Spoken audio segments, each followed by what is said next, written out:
Maithili express की शानदार प्रस्तुति। आधी आधी रतिया में सोइया सवा दिन के लछियै बोला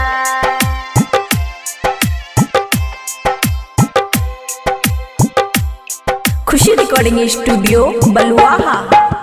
सौतीन के फेरा में सोइया रह छ दिने दोपहर सौतीन के फेरा में सोइया रह छ दिने दोपहर कि हम नहीं रहबै सोइया चला जैबै अपना नैहर कि अब नहीं रहबै सोइया चल जैबै अपना नैहर। कते तोरा कहिया हे धनिया कते दिया तोरा ज्ञान कते तोरा कहिया हे धनिया कते दिया तोरा ज्ञान तोहरे पर मनवाय धनिया दिल से देचिया धिया तोहरे पर मनवाय धनिया दिल से देचिया धिया।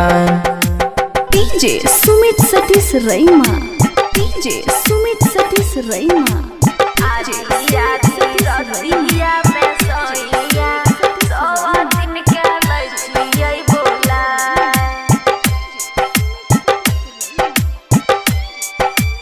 खुशी रिकॉर्डिंग स्टूडियो बलुआहा।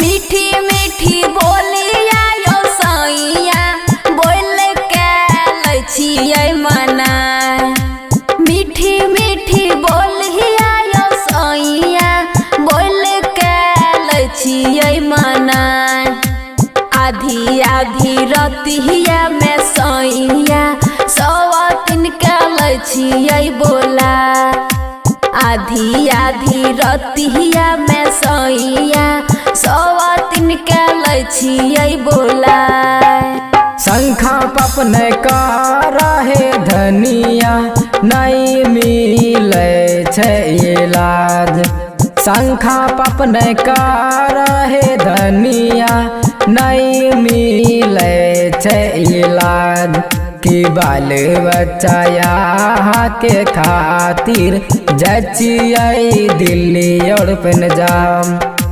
तोहरे पर मनवाय धनिया दिल से देचिया धिया। डीजे सुमित सतीश रैमा डीजे सुमित सतीश रैमा आधी आधी रतिया में सोइया सवा दिन के लछियै बोला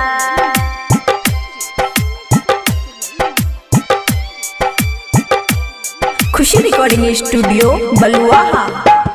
सपना सजावल गे सखिया भेलै सब बेकार सपना सजावल गे सखिया भेलै सब बेकार अब नहीं रहबै यौ आशिक चल जेबै अपन नैहर हम नहीं रहब यौ मन चल जेबू अपन नैहर। कते तोरा कहिया हे धनिया कते दिया तोरा ज्ञान कते तोरा कहिया हे धनिया कते दिया तोरा ज्ञान तोहरे पर मनवाय धनिया दिल से देचिया धिया तोहरे पर मनवाय धनिया दिल से देचिया धिया। खुशी रिकॉर्डिंग स्टूडियो बलुआहा।